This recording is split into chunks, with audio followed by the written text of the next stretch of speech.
All right, everybody, it's 10 o'clock. I'm going to go ahead and get started. I am really glad to be here. It's great to see all of you. It's going to be 70 degrees today, not too bad. But when we meet again on Thursday, it's going to be 95. That's what I heard. So it's going to get really hot and summer-like soon. Have to bear with the weather a little bit. But I hope that you guys are doing well and excited for a new week. This is literally the midpoint of the semester this week, I think. So we are cruising very fast. A couple of announcements, and then we're going to jump right in with a brand new week here. First thing, don't forget, next week on Thursday, we have a midterm. And there's a resources folder, I should say, in Canvas that I encourage you guys to look at. And I'm going to do some study sessions for this midterm. I did not do that for the first midterm because I'm going to try it this time. So I will record them. If you don't want to come on the weekend, for example, I'm going to do one of them on Sunday. So the reviews, the first one is going to be on Sunday from 3 to 6. And that's going to be right here in this room. But I will record the study session in case you can't make it or have other plans or whatever. And then I'll send out a link to it for anybody who wants to watch it. But I'm also going to do another session, which will be basically the same thing again. I just want to do it twice because I have a lot of students and I want to make as much availability as I can. And that's going to be on Wednesday night. But I'm pretty sure I cannot use this room on Wednesday night. So I found a room in the basement that's almost always open, which is MH47. It's very close to my office downstairs on the lower level. So we can have a couple of study sessions if anybody feels they could use a little extra help. Of course, as always, I told you this for the first midterm, and it's still true for this one. I highly recommend looking at the sample midterms. There's 2 of them in Canvas. I would probably try one of them, 3 or 4 days before the midterm. And then, depending on how that goes, I might try the other one a day or 2 before the midterm. So you have a couple of chances to practice a little bit. Question? So are we going to have any homework due next Tuesday?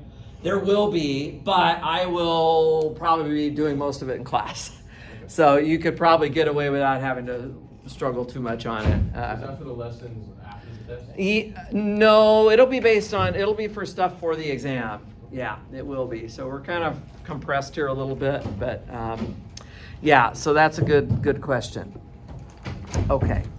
Anyway, I'll talk more about the midterm later. I'd like to get jumping in right away here today. This handout that I've put up on the screen here is the same one that I mentioned last Thursday, and I just want to remind you it is in Canvas.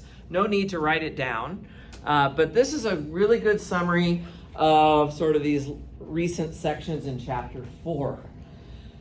Remember that, we're working with a vector space, and somebody hands us a bunch of vectors. This is put into this set S.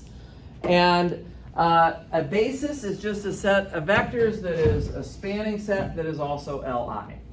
So we've hopefully got that down solid by now, right? So 2 things, has to be a spanning set and has to be linearly independent.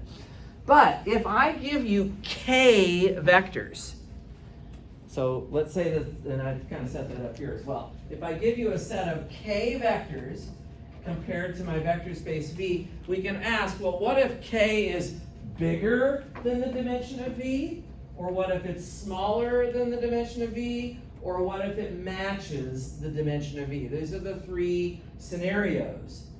And what I wrote over here is that, well, if you had more vectors than the dimension of V, then those vectors must be LD and they might span V. That's what I wrote on the handout.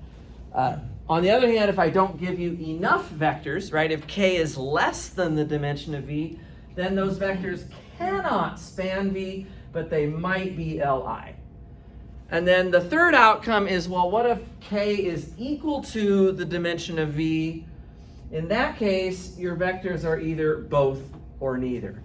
Now, it turns out, as I wrote those as 3 bullet points here, I have decided that I think there's a better way to remember all that, which is this table that I drew on the board here. which is, again, the three cases are lined up as these columns here. But, you know, so you've seen me ask this question, right? I give you a set of vectors and I say, is it a spanning set? Is it Li? Is it both? Or is it neither? Turns out that those are four possible answers. You can cross off two of them immediately as not being the right answer based just on the k value compared with the dimension of v. So I like remembering it this way. Notice that in this chart, there is nowhere that it says yes, meaning that you can never make a fast positive conclusion about whether your vectors are a yes somewhere. But out of the four choices, you will have two of the four choices that are immediately no without even having to take a breath. So if you count what k is and you realize that it's more than the dimension of v, then you can cross off the Li only and the both right away. And it might be a spanning set, or it could end up being neither, right? On the other hand, if k is less than the dimension of v, then it is for sure not going to span v. It might be Li, and so it's not going to be both, and it might be neither, right? So I think this is actually a good thing to remember, a good way to remember it. If the k matches the dimension of v, then it's not going to be one without the other. It's either going to be both or neither, and we're just not sure which one. What I want to emphasize here, guys, is that notice that in all cases, in all three columns, neither is an option. That is a possibility, right? So you're always going to have neither combined with one of the other three, if that makes sense. So anyway, I would either take a picture of this little chart over here or write it down, one way or the other. I've found it to be even more helpful than just my little bullet points on the slide over here. Okay? Let's practice it on these warm-up examples that I've written on the board here. And we'll see just how handy this is. Okay? So, and these are the types of questions I'm going to be asking you next week on the midterm. So it's really good practice. Decide whether S spans V, is Li, both, or neither, right? 4-part question, multiple choice. Which one is it? Is it a spanning set? Is it linearly independent? Is it both, or is it neither? And in all cases, I've given you a vector space, and I've given you some vectors, right? So let's look at number 1. The vector space is P2 of R. Can anybody remind me what the dimension of P2 of R is? That we should just memorize. That's 3, exactly. Okay, and then I've given you a set of vectors here. How many vectors did I give you in this set S? 2, and that would be the k value. Right, so k is 2. The dimension of V is 3. If we look at that, that means that k is less than the dimension of V. That's the middle column. Now, if I'm in the middle column, then I know that S does not span V and is not both. The only question mark in the middle column, the question mark is on the Li part. Of course, we can figure that out directly now. If I want to know if vectors are Li, we learned how to do that last week. We lay the vectors into the columns of a matrix. We augment that matrix with a column of zeros, and we look to see whether or not there are free variables. Right, so there is a test for it. But can somebody give me a fast answer on whether these are going to be linearly independent? Can anybody, just by looking at them, tell me whether these two polynomials, x squared minus 5x plus 2 and 3x squared plus 10x plus 1, just by glancing at them, can anybody tell me whether they would be Li or LD? Li. They are Li, and why is that? They're not scalar multiples of each other. They are not scalar multiples of each other. So if you remember last week I mentioned that when there's only 2 vectors in your hands, they are Li exactly when they're not scalar multiples. So these are Li. These are not scalar multiples. And so that implies Li. Remember that if I have 3 or more vectors, I cannot use that reasoning. That reasoning works great for 2 vectors but not for more than 2.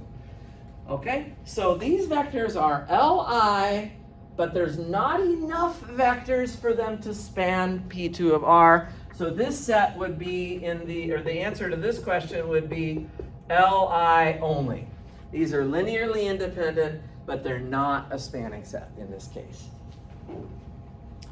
Again, if you didn't remember the scalar multiples reasoning, you could have just laid these polynomials out into, a matrix like this. Let me get this other thing out of the way here. This is your Li check right here, yeah?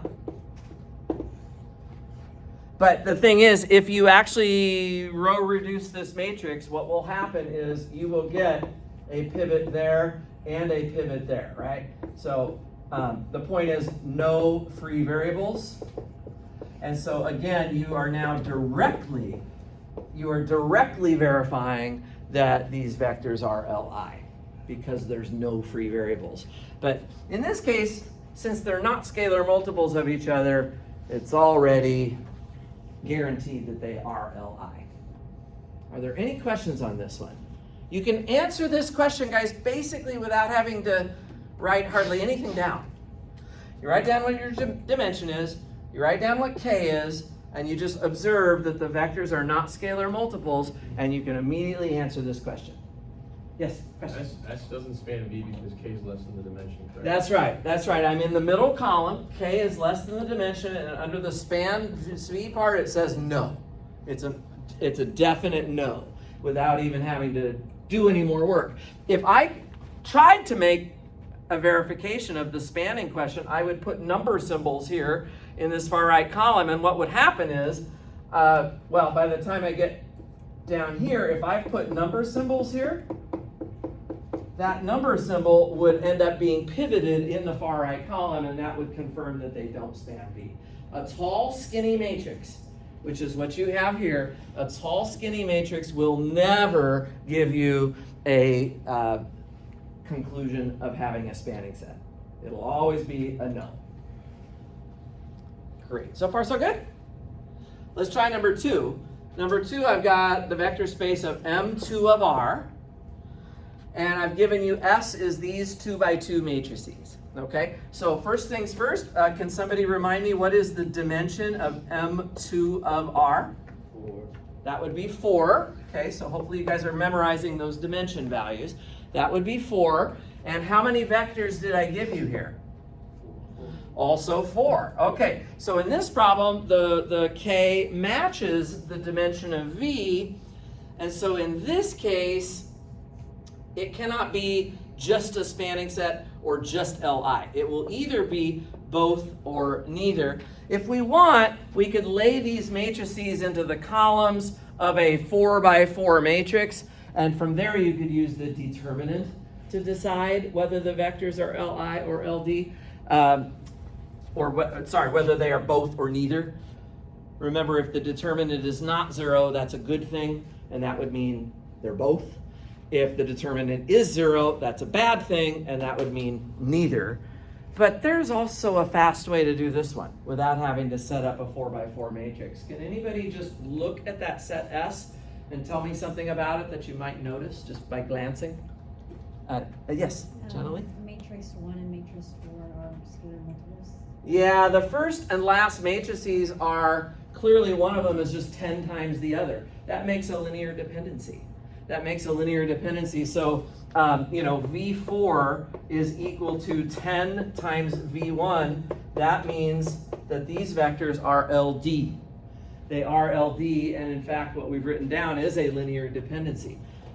And so, if they are not Li, then they are also not a spanning set. Because remember that we are in the third column here, and in this column, it cannot be only a spanning set, right? And it cannot be only Li. So if it's not Li, which is what we just said, if it's not Li, then it's also not a spanning set, and this one would be neither. Didn't give myself a lot of room here, guys. I hope this is doable for you all. But that is a neither outcome. Make sense? It's the right number of vectors, right? The k matches the dimension of v, but then it turns out that those vectors are not a good set of vectors. We spent $4,000 here, but we duplicated our efforts. The fourth vector was just a multiple of the first vector. Shouldn't have spent that extra money on that. Okay, so far so good? Let's look at the third one. Now the third one is a little weird. And the reason I say that, guys, is that on this third example, the vector space V is not one of our standard universes. In fact, I don't even know what the dimension of V is yet. Just looking at it, I'm not sure. If I don't know what the dimension of V is, then I can't use my little rubric over here, right? This rubric requires me to know, well, how does the K compare with the dimension of V? I mean, I can see that K is equal to 2. There's 2 vectors there, but I don't know what the dimension of V is yet. So let's think about that. We are looking at a null space of a matrix. Notice that this matrix is 2 by 4. And so that means that M is 2 and N is 4. And I should draw your attention to the bottom half of this recap handout, which does talk about the null space of A. And what does it say here? It's a subspace of Rn. Now the N in this example is 4, as we just wrote down over there. So the null space is a subspace of R4, but what is its actual dimension? It's not 4, because 4 is the dimension of the R4, which is the big universe, but V is not the full R4. V is a subspace of R4, and its dimension is what we call the nullity of the matrix, right? We talked about this on Thursday. The dimension of the null space is called the nullity, which, if you remember, is just the number of free variables when you row reduce this matrix. So what you actually need to do on this last one, guys, is you need to take your matrix. You need to take your matrix, which I'm writing down now, and augment it with a column of zeros. And then what I'm going to do is just one quick ERO to put a 0 below this first pivot. So if I take -5 times the first row and I add that to the second row, I will get 0, -4, -8, -12, and 0. And I'm just going to go ahead and circle this pivot right now, even though it's technically not a 1 yet. The point is, how many free variables do you have in this null space? 2, right? These 2. They're both unpivoted.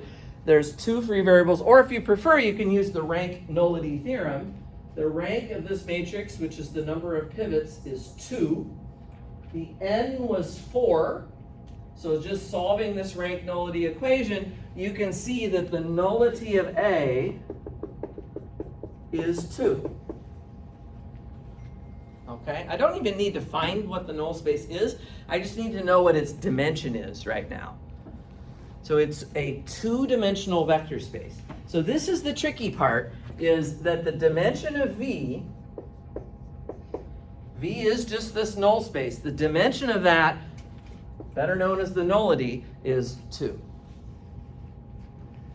So we are in another scenario. So this one we had to work at it a little bit to figure out the dimension of V. But now that we know what it is, we know that the dimension of V is 2, and they gave us 2 vectors. So this is also in the third column. We have K equal to the dimension of V, right? It's a 2-dimensional null space, and we've got 2 vectors in our hands. Okay? So that means it's either both or neither. Now these are the 2 vectors that they gave us. Does anybody have a thought about whether those would be both or whether they would be neither?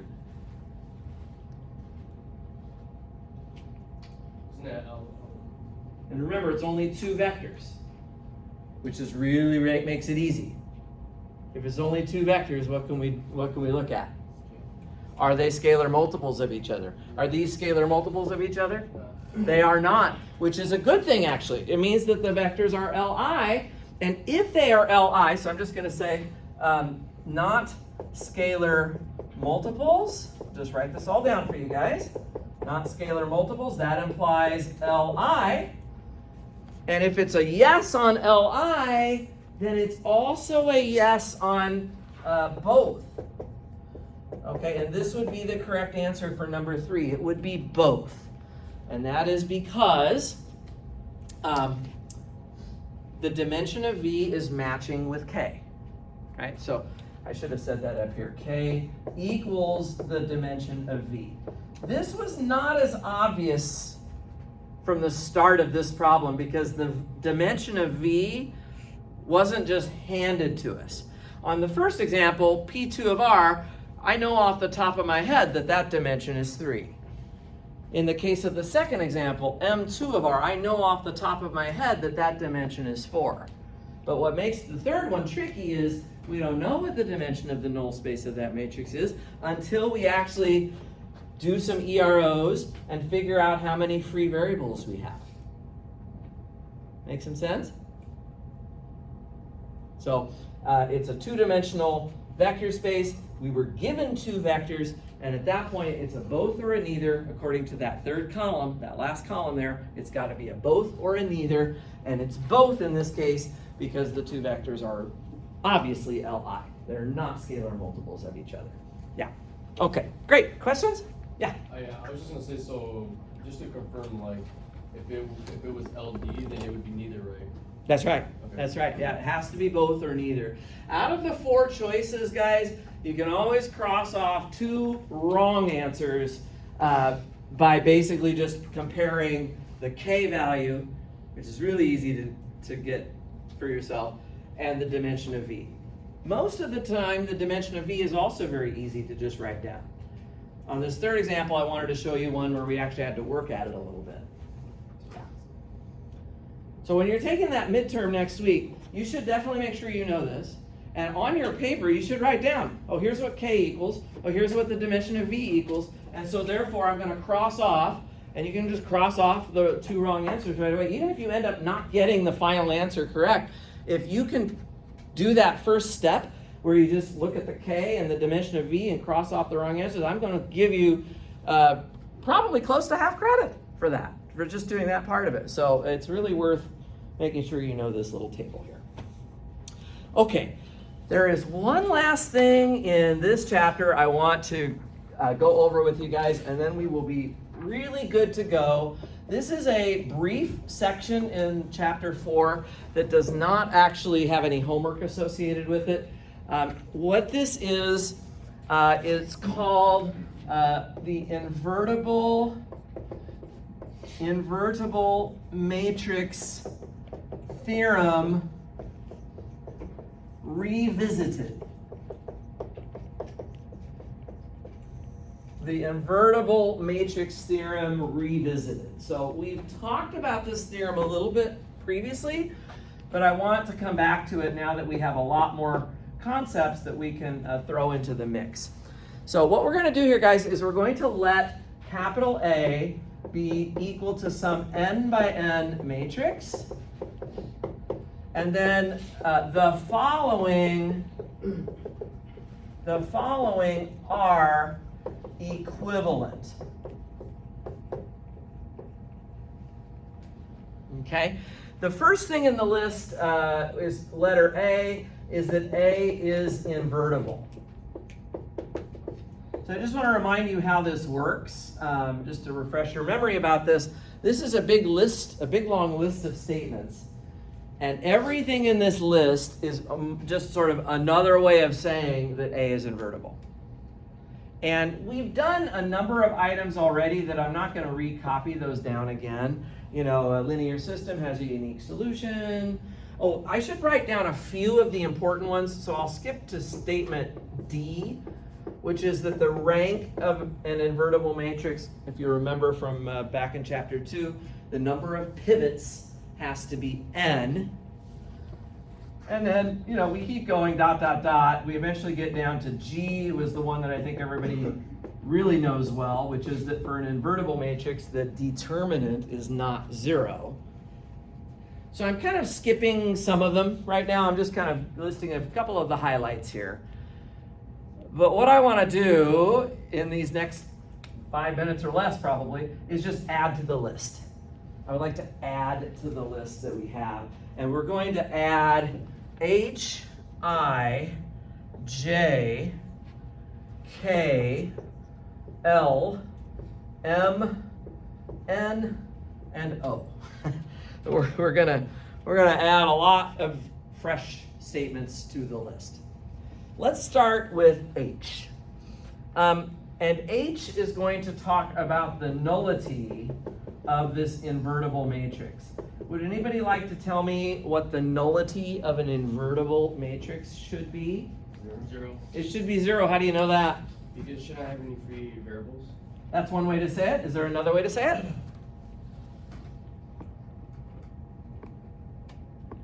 Yeah, like an even easier one. Aiden? There's a pivot in every column. There's a pivot in every column. That's another way to say it. Can we say it really simple? Yes, Arnav? The determinant is not 0. We got that down.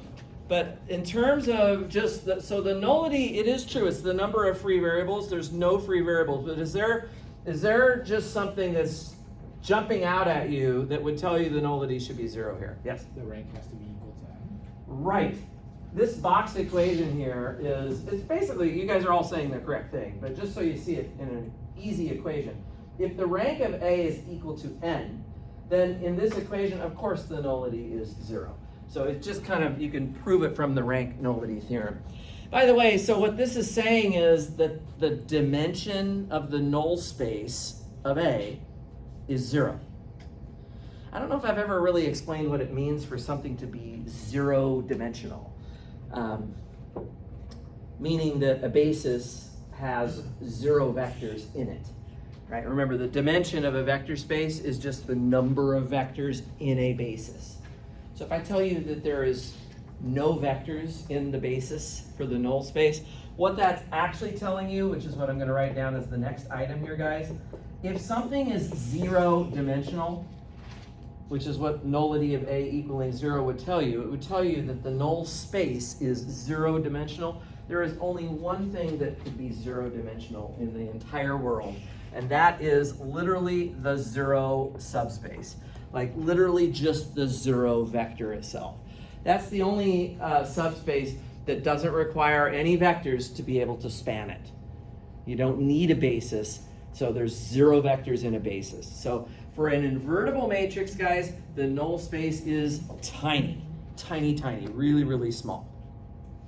Okay. Let's talk about so I've also on this handout, I've also got the column space and the row space. I'd like to talk about those for a second. Let's talk about the columns of A.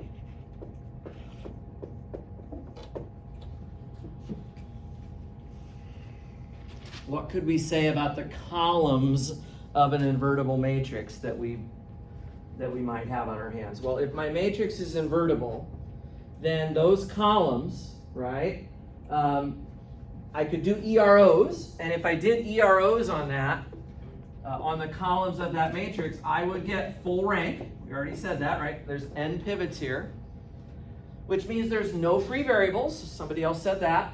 And if there's no free variables, what does that tell you about the vectors? When you're looking at these columns and you end up doing your EROs and you get no free variables, what does it tell you about those original vectors? They are linearly independent. Absolutely right. And so that's what I'm going to say here. The columns of A are Li. Remember, guys, good goes with good. Li is a good thing. Invertible is a good thing, right? So that definitely fits there. Now, if the columns are Li, aha, here we go. The column space is a subspace of Rm, but in this case of a square matrix, the M and the N are the same. So you really have n columns in Rn. Let me say that again. An n by n matrix consists of n columns in Rn. All right, I already know that the dimension of Rn is n. I've got n column vectors, so guess what, guys? Those columns are either both or neither. Both or neither. And if they are Li, then guess what? They are also a spanning set. And another way of saying that is that if you were to take the span of the columns of A, you would get that they span the entire Rn.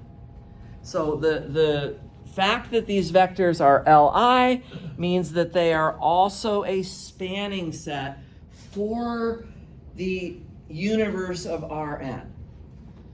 And if they are Li and they are also a spanning set, then what are they?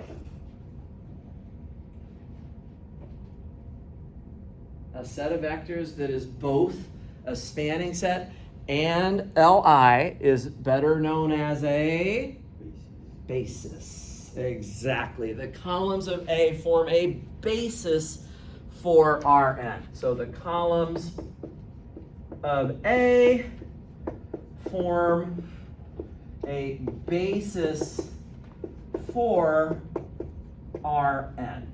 The columns of A form a basis for Rn, which is, of course, another good thing. It's another good thing. So far, so good? So when you have an invertible matrix, everything about the columns is good. They are Li. They span the whole Rn, which is really what this K says. The span of their columns is the whole Rn. So they are Li, they are a spanning set, and therefore putting that together, they are a basis for Rn. It's all good stuff. It's all good stuff. Remember, if the matrix is not invertible, then all of this is false, right? If the matrix is not invertible, then your columns will be LD. And your column space will not span Rn. And your columns will not be a basis for Rn, right? It all goes together as a package deal. Everything in this list is either true about A or false about A in any given example. Okay. Well, it turns out that the exact same three things are also true about the rows of this n by n matrix.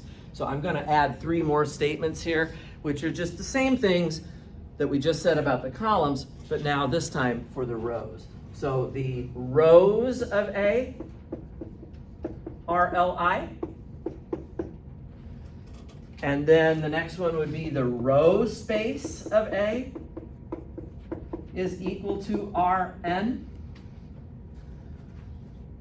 And then the last one would be the rows of A form a basis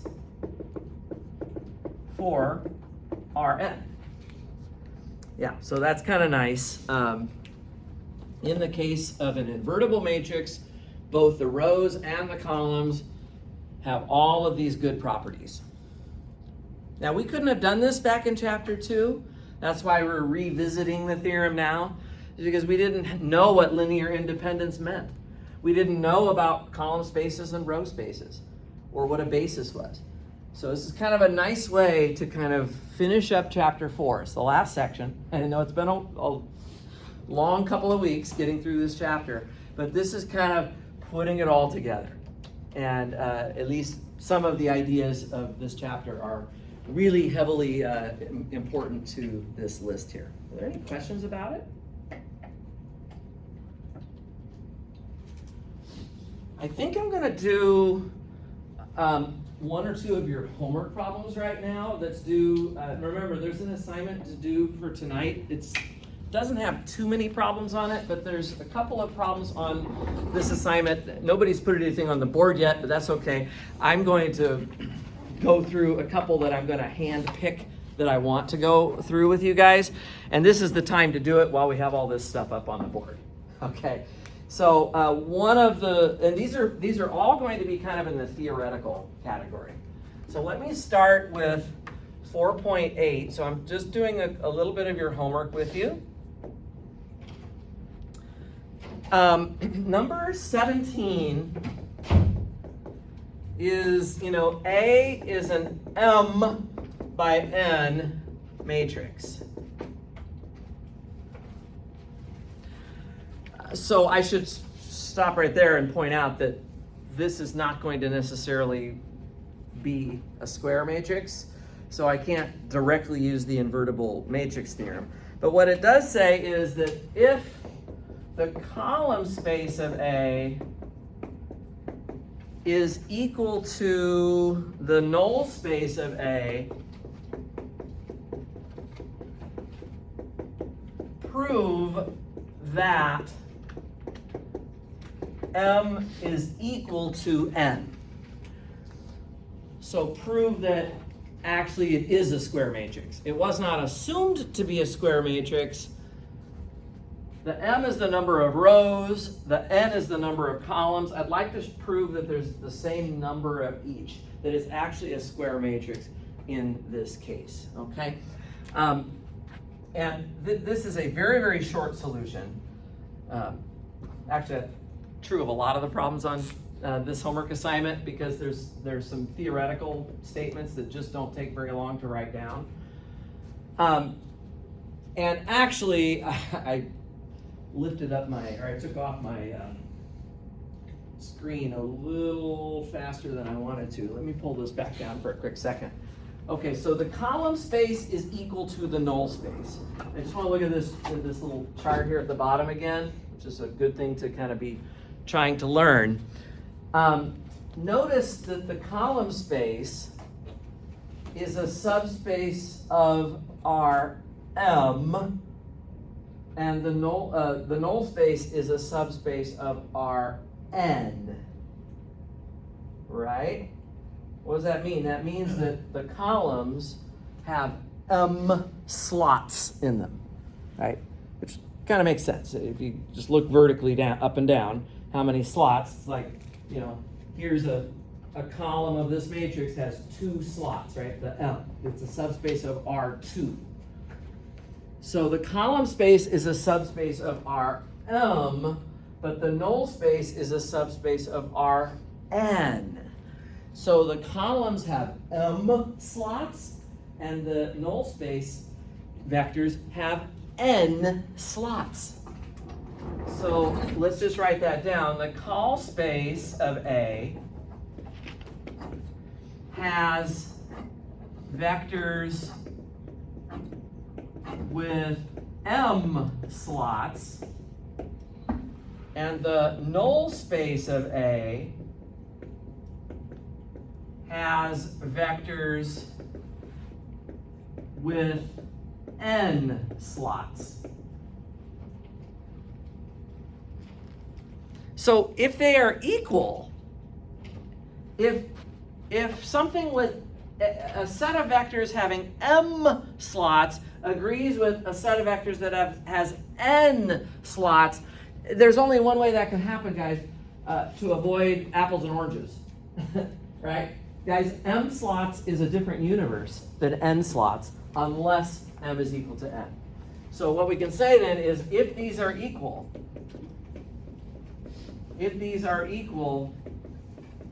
we must have M equals N. We must have that. We must have that. In this case, we must have that. So that's all you have to say for number 17 on 4.8. Does it make sense?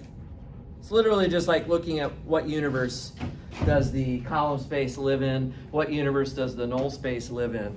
That's how you get answers like that. Let's do number 18 while we're at it, because it's kind of similar. Number 18 is let A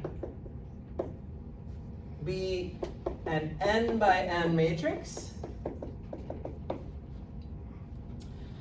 And this time, they're going to have us assume that the row space of A is equal to the null space of A. And the question is going to ask us to prove that A cannot be invertible. That it cannot be invertible in this case. Yeah. You just have to do like a specific example, right? Where it doesn't, where the matrix can't be invertible? If a statement is false and you're trying to disprove it, then a specific example is good. But we're not trying to disprove something here. We're actually trying to prove that this is true, that the matrix cannot be invertible no matter what. So we actually need to give a general proof here. Like I need to give a general argument. Can anybody tell me what it's going to be? Suppose A is invertible. Suppose A is invertible, absolutely. So I kind of take this devil's advocate approach. I say, assuming A is invertible, so you take this devil's advocate approach, say, well, what if the matrix was invertible? Guys, if the matrix was invertible, then everything in this list is true about that matrix. So do you see any items in this list that maybe we should look at? Got a whole bunch of things here. If the nullity is 0. Let's focus on specifically what's in the question. Oh, the So- null space, right? Right, the null space is listed there. So assuming A is invertible, what that invertible matrix theorem tells us is that the null space of A would just be 0, right? Yeah. That's by statement I. And is there anything else in the list we should pay attention to?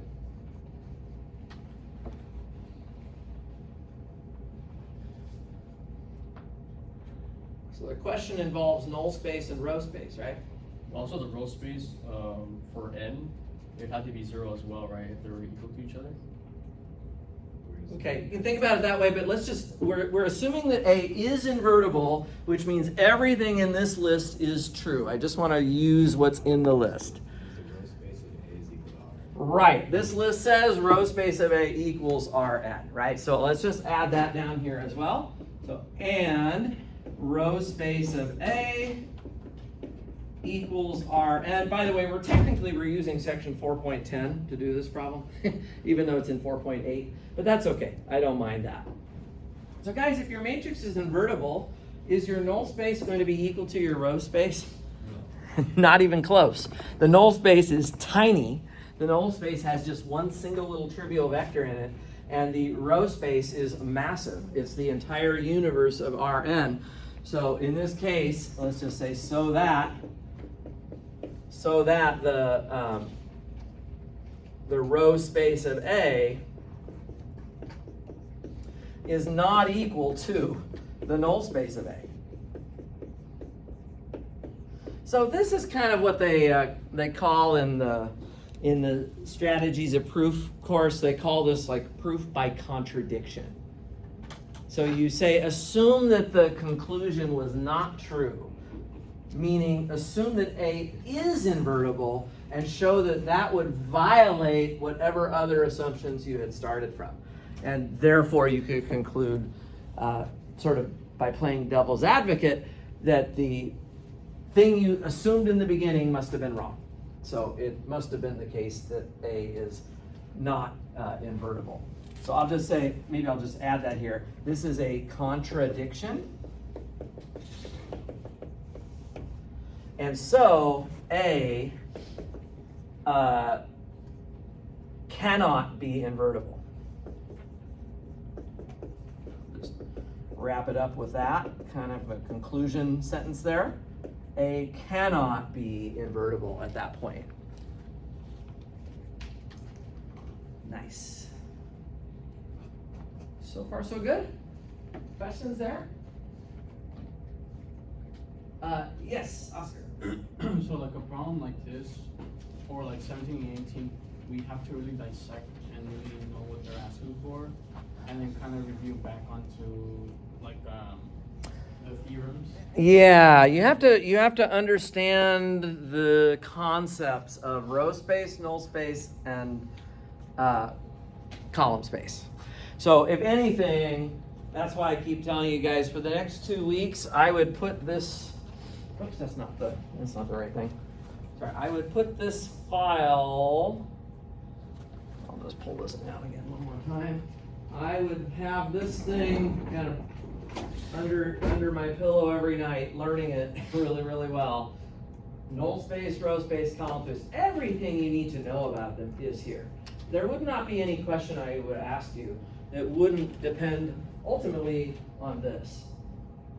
Even this list here is kind of building off of the facts that are in this table right here. So it's really good to have that in mind. Okay. Let's do one more of the problems from the homework, and then I think we'll be good to go on this, and we'll take a little break.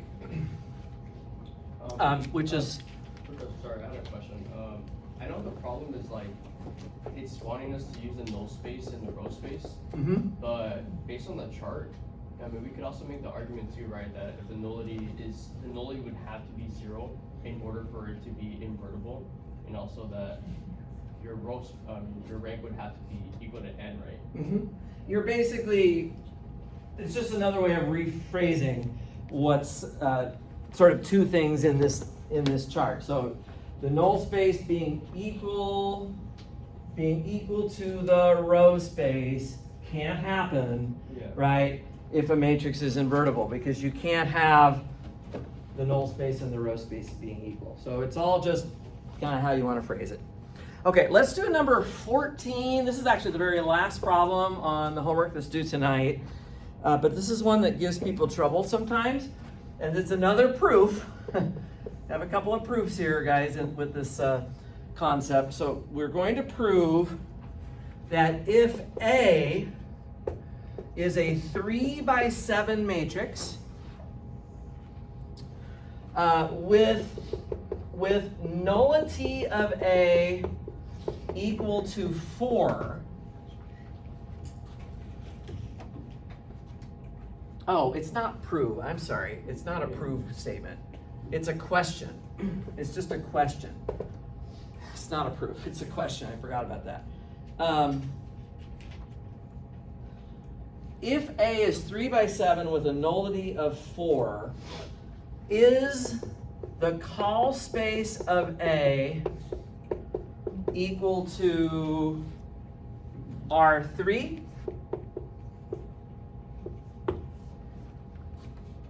And then it's also going to ask you about the row space of A. But let's just take the column space first. Okay. Let's just try to see if we think this would be the case. What are you guys thinking? Yeah. I think it's probably a yes. I do too. I think that this is a yes, and I'm going to give you the reason. Or maybe you want to give me the reason. You use the rank nullity theorem. Okay, we can use the rank and nullity theorem. Notice in this case that n is 7. It's the number of columns. We have the nullity given to us as 4. So the nullity of A is 4. So the very first thing that we could do is we could just say, so by the rank nullity theorem,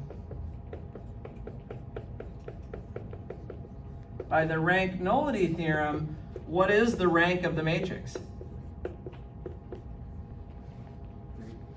It's just 3, right? The rank plus the nullity, I've got it right here. This is one of the most important equations. The rank of any matrix plus the nullity of any matrix always adds up to n, which is the number of columns. So we have a matrix whose rank is 3. Why does that lead me to believe that my column space of A is equal to R3? The dimension of the column space is equal to the rank. Okay, let's look at this table. And if I'm looking at the column space, its dimension is the rank, right? So that's exactly right. So if the rank is 3, that just means the dimension of the column space is 3. Okay, so let's just write that down. So the dimension of the call space of A is 3.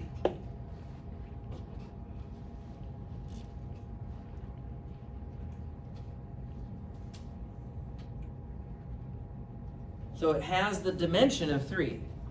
So the question is asking something slightly different. The question is asking, is the column space equal to R3? What do you think?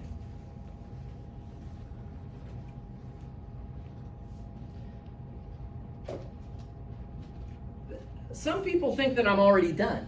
They're like, oh, well, you proved the dimension is 3, so it would be equal to R3. But my response to that would be, I know lots of vector spaces that are 3-dimensional, and not all of them are R3. For example, P2 of R is 3-dimensional. The 2x2 symmetric matrices is 3-dimensional. There's lots of vector spaces in the world that are 3-dimensional. So just because something is dimension 3 doesn't really tell me exactly what it is for sure.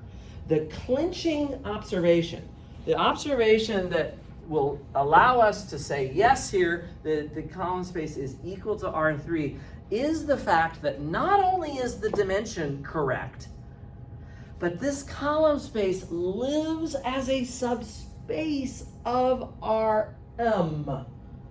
And of course here M is 3, right? So what we have, I'm just going to add that here, also the call space of A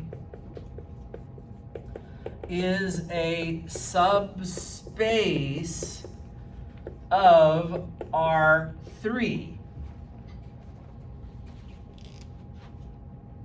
So it's a subspace, the column space is a subspace of R3, and it's 3-dimensional. It's both of those two things together that allows me to say, oh, well, then the column space must be the full R3.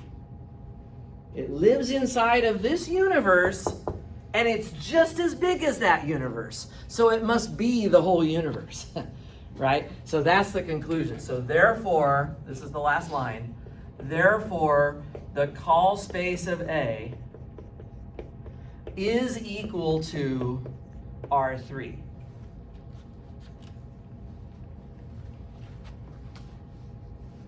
Does that make sense? Yes, Caesar. I might just be asking you to repeat yourself. That's but okay, I can. Why would it be wrong to kind of just look at the call space of A is equal to subspace of R3 and just be like, oh, that's it?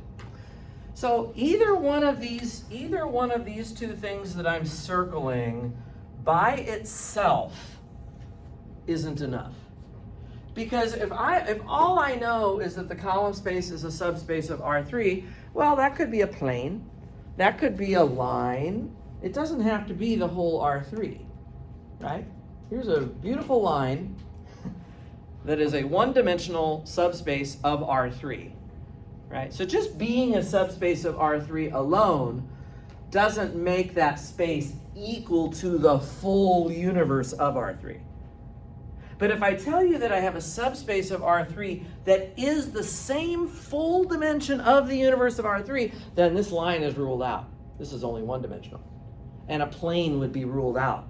A plane is only two-dimensional, right? So if I have something that's as big of a dimension as the universe that I'm inside of, then I must be that whole universe.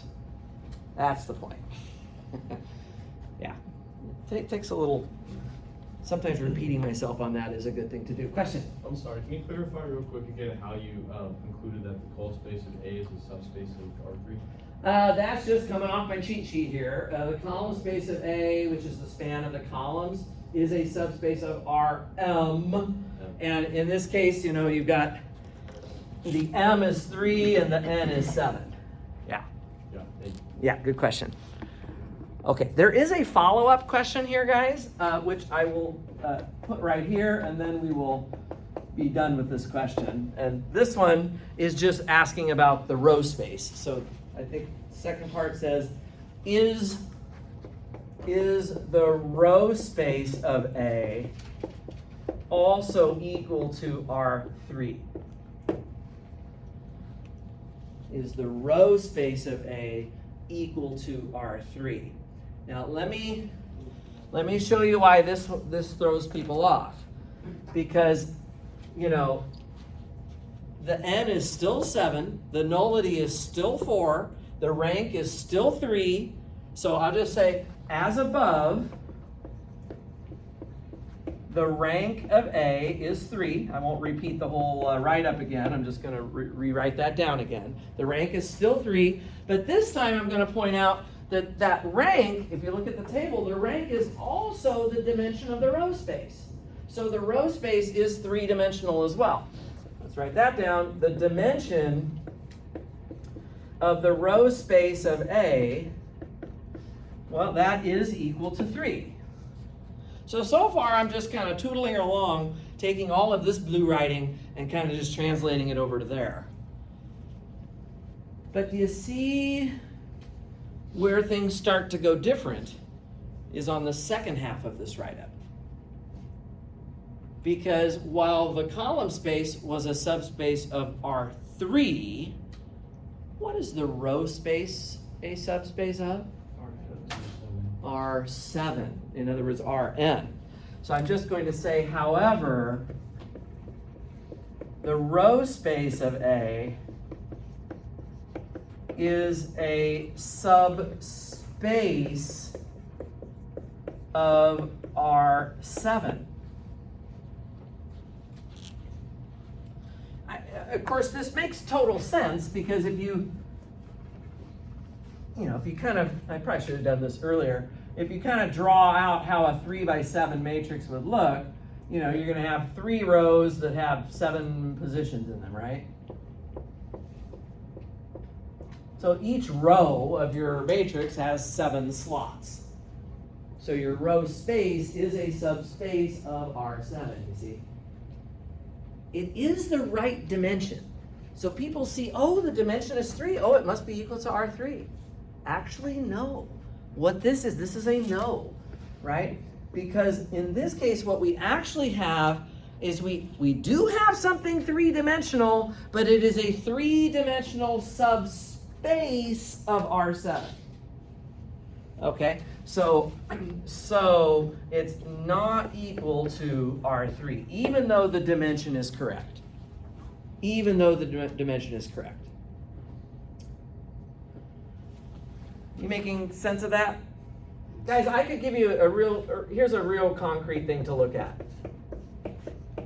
You don't need to write this down as part of the solution, but if I gave you this set S, this set of vectors that looks like that, A, comma, B, comma, C, comma, 0, comma, 0, comma, 0, comma, 0, that has 7 slots in it, and this is therefore a subspace of R7. But I don't think anybody in here would tell me that this is equal to R3. I see the little R3 part of it right there. Those first 3 slots kind of looks like, the XYZ variables. But this is apples and oranges compared to R3. Anything in R3 should have 3 slots, not 7 slots. So I can look at this and say, well, it kind of looks like R3, but it is not equal to R3. It is a 3-dimensional subspace of R7, actually. That's the way you really want to say it, if that makes sense. Is that all good with everybody? Okay, so these are a couple of theoretical problems that are kind of tied in with the second half of that recap summary, along with some of these items in this invertible matrix theorem. Of course, the invertible matrix theorem doesn't apply on this problem because my matrix is not even a square size. But these are going to be some good problems to review as you're thinking about studying for next week. A little bit of the conceptual side of it. Okay, guys, it has been about half our class. Why don't we take a little 10-minute break? During the break, I'm going to write down the recap from the video that you watched, and we're going to spend the second half of class going back to inner product spaces. So we'll do that in about 10 minutes. Why don't you go ahead and give yourself a little stretch break if you need it. If you need to wake up, go throw some water on your face, drink something, and kind of get yourself perked back. I know we lost an hour of sleep over the weekend. It's kind of rough. I'm still adjusting myself, but we've got to do it somehow.